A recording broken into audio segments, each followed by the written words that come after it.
aga-aga nga nito mga mi, pero nga ang bumungad nga sa akin ay itong electric bill namin. At nakita nyo naman kung gaano nga lumaki yung mata ko. Pero syempre, charot-charot lang yun mga mi, dahil hindi naman nga tumaas ng bongga yung kuryente namin. Inaabangan ko talaga yung electric bill nga namin ngayong buwan, dahil nga dun ko nga makikita kung mataas nga ang madadagdag, dahil nga nagkaroon na kami ng ref. Pero good news naman, at 300 nga lang yung nadagdag sa aming electric bill. Kinailangan na rin kasi namin talaga na magkaroon ng ref mga mi, dahil nga napakahirap naman kasi kung araw-araw nga kami namamalengke. Mas okay kasi na meron kang budget para sa isang linggo, para nga hindi ka rin araw-araw na mamalengke at nagpupunta ng palengke. Dahil may mga senaryo nga na kapag araw-araw ka nagpupunta ng palengke, meron kang nabibili na hindi naman din dapat nang bilhin. At syempre, bukod pa nga doon, nagsimula na nga rin ako sa aking munting business. Sinimulan ko na rin kasing gumawa ng mga paninda ko. Kagaya na nga lang ng pastillas, yema at makapuno mga mi, at nagdagdag na nga rin ako ng graham. At sa mga susunod na araw, nag-iisip pa nga rin ako kung ano nga bang pwede pa nating ibenta. Syempre, palapit na nga ng palapit ang Pasko, kaya kailangan na nga nating dumiskarte.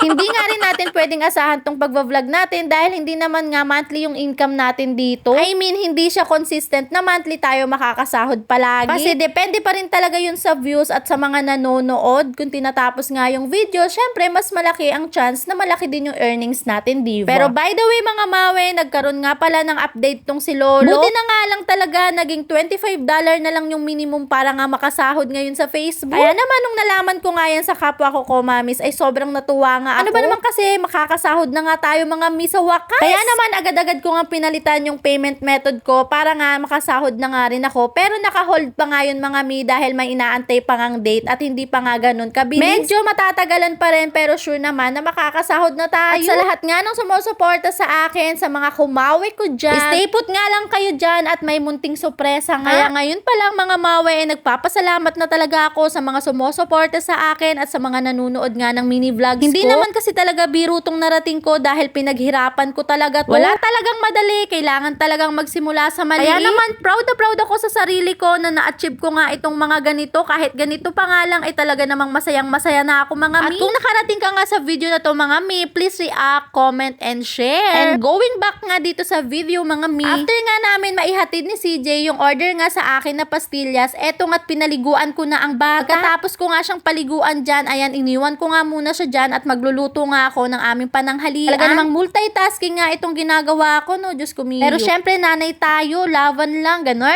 Wala nga rin akong no choice mga mi, kundi nga isama si CJ kanina. Kahit na may senat-senat pa nga itong anak ko, talaga namang for the go. Kasi nga wala akong maiwanan sa kanya dito sa bahay dahil nga umalis ang aking tatay. So eto na nga, naggisa na nga ako dyan ng bawang sibuyas at kamatis mga mi, at nilagay ko na nga rin itong kasing pait ng jowa mo. Charot. Pagkatapos ko ang ilagay, naglagay na nga rin ako ng pinong paminta. Habang hinihintay ko nga na lumambot yung niluluto ko, kakain nga muna ako ng champurado. Nung isang araw pa nga ito binigay ng tita ko at ngayon ko nga lang nilamon. Paano ba naman kasi, alam nyo na, busy ang person. Binalikan ko na nga rin pala itong niluluto ko at nung okay na nga, nilagay ko na nga rin pala itong binati kong itlog. Tapos na nga rin ako magluto, syempre may pa-plating tayo dyan. Natapos na nga rin ako magluto mga mi, o siya, hanggang dito na lang. Salamat sa pagtanaw. Ay, Bisaya di ay ko.